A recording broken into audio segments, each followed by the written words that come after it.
Piers Morgan, host of Piers Morgan Uncensored with over 4 million YouTube subscribers, appears to have become a major critic of Israel since October 7th.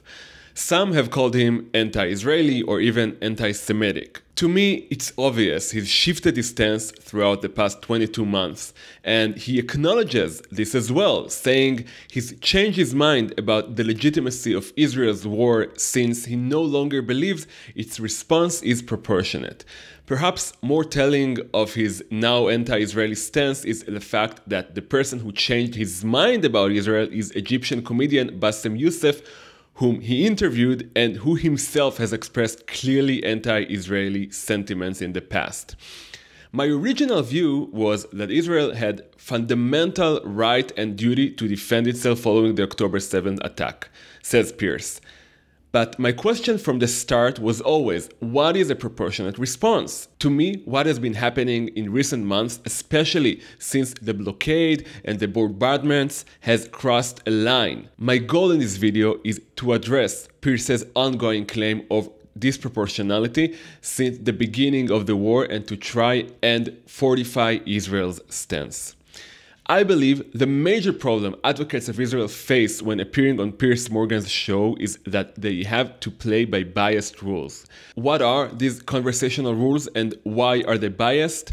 The guests supporting Israel are desperately trying to prove Israel's morality by showing Piers that Israel is acting according to the moral values he himself holds.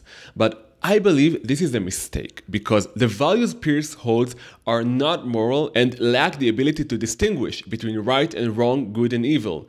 I'm willing to give Piers the benefit of the doubt that he simply doesn't understand why Israel, regardless of what he thinks of its current government, is fighting not only its own war, but serves as the spearhead of a fight that, if Israel lost, would reach the shores of Britain itself.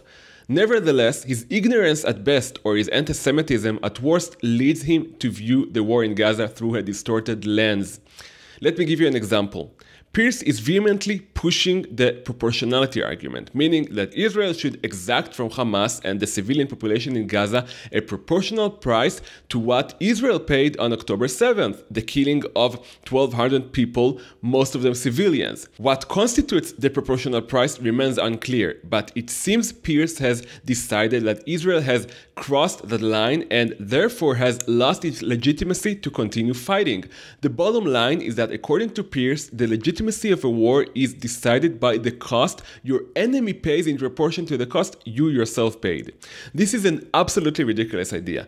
The purpose of war is and always has been to win, to achieve one's goals. The question of proportionality is only relevant not in the context of the damage the enemy has caused you, but in the context of what is the right amount of force one should apply in proportion to one's goal.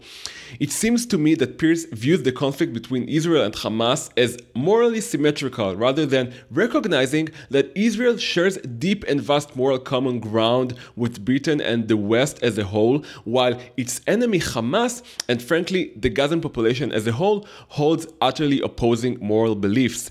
To mention just one example, their disregard for human life and their willingness to sacrifice children for the sole purpose of blackening Israel's reputation.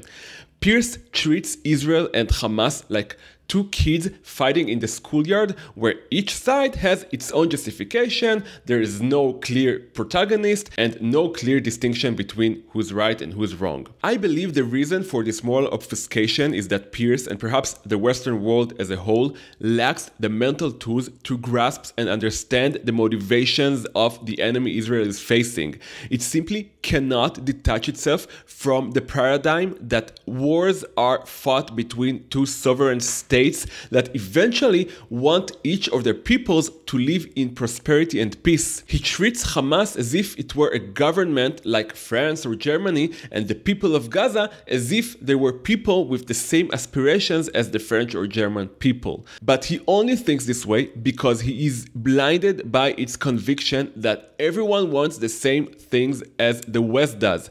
The Western population cannot fathom that not all people want their children to receive proper education and someday become doctors or software engineers.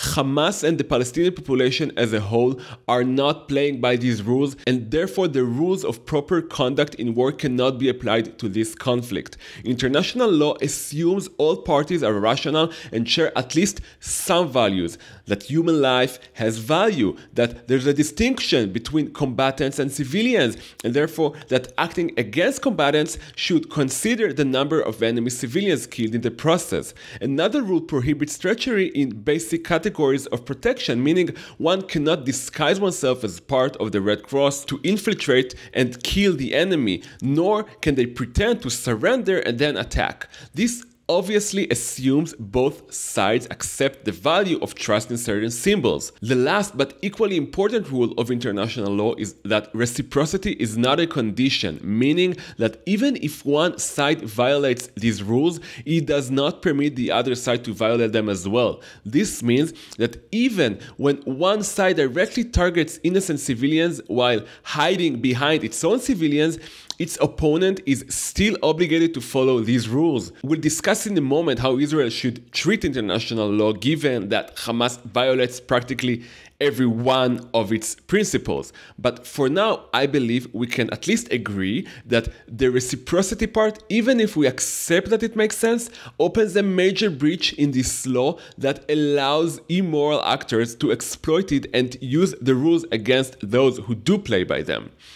I would argue that even if Israel decides to spare Gazan civilians' lives by not shooting at terrorists who embed themselves among them, the morality of sparing these civilians' lives is still questionable if by not killing the terrorists, innocent lives will be taken, only not Gazans but Israelis who will be victims of the acts these terrorists who were not killed will undoubtedly commit in the near or distant future. So my contention is that these rules are not applicable in the battle Israel is facing. Not only in this particular battle, but in any battle ever fought and won in human history, including by Western democratic states, even in wars between conventional state armies, let alone in battles against terrorist groups. Napoleon, for example, while fighting under the French Republic, used tactics such as scorched earth policies and sieges on cities with limited regard for civilian welfare, actions that prioritize decisive victory over limiting civilian suffering. Napoleon's eventual defeat by the Seventh Coalition, led by the British and Prussian armies, was achieved not through restraint, but because they themselves did not play by these rules. Later in World War I, the Allies, again led by Great Britain, imposed a naval blockade that restricted all maritime supplies to the Central Powers, including food supplies. This led to widespread starvation in Germany, contributing to a conservative estimate of 424,000 civilian deaths. Great Britain, again, this time in World War II, responded to Germany's aerial attacks on London by destroying much of the city of Dresden, causing 25,000 civilian deaths. In 2002, George Bush argued that the Geneva Conventions did not apply to Al-Qaeda or the Taliban because they were not part of a recognized non-international armed conflict. The Geneva Conventions created rules for combat between states and non-state actors, which include distinction between civilians and combatants, proportionality, and humane treatment, which means, among other things, no torture. So Bush's claim that the United States was not engaged in a non-international armed conflict, according to the Geneva Convention's definition, permitted the United States to apply methods such as detention and torture, as they did at Guantanamo Bay, or heavy use of artillery and airstrikes in dense urban areas, causing massive civilian casualties, as they did in Iraq and Afghanistan, or by calling captured terrorists unlawful enemy combatants, thus denying them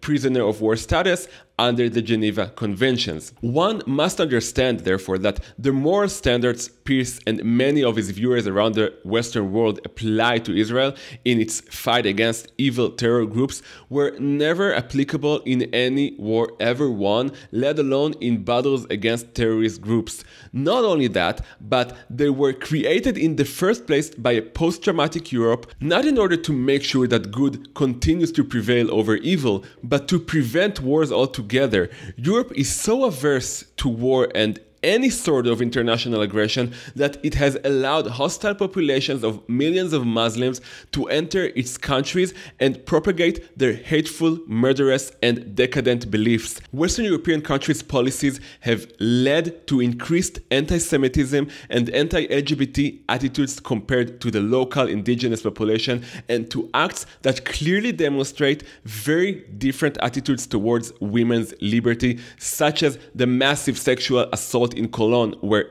1,200 women were assaulted by Muslims over New Year's Eve. These international rules have been put in place by a reactionary post-traumatic Europe that mistakenly equated traditional moral values such as the distinction between good and evil and the idea of nationalism with the tragic results of World War II. World War II was instigated by a fascist regime that alienated itself from the West, not by the West suddenly becoming rogue. Nevertheless, this is something that Piers's utterances in the past few months have led me to believe he has forgotten. But anyone who cares about Western values should make sure to remind themselves and not forget that Israel is at the forefront of a battle that serves the whole of the Western world, and that if not won decisively, the occasional clashes between cultures Europe has experienced thus far will evolve into an all-out war. Thank you for watching.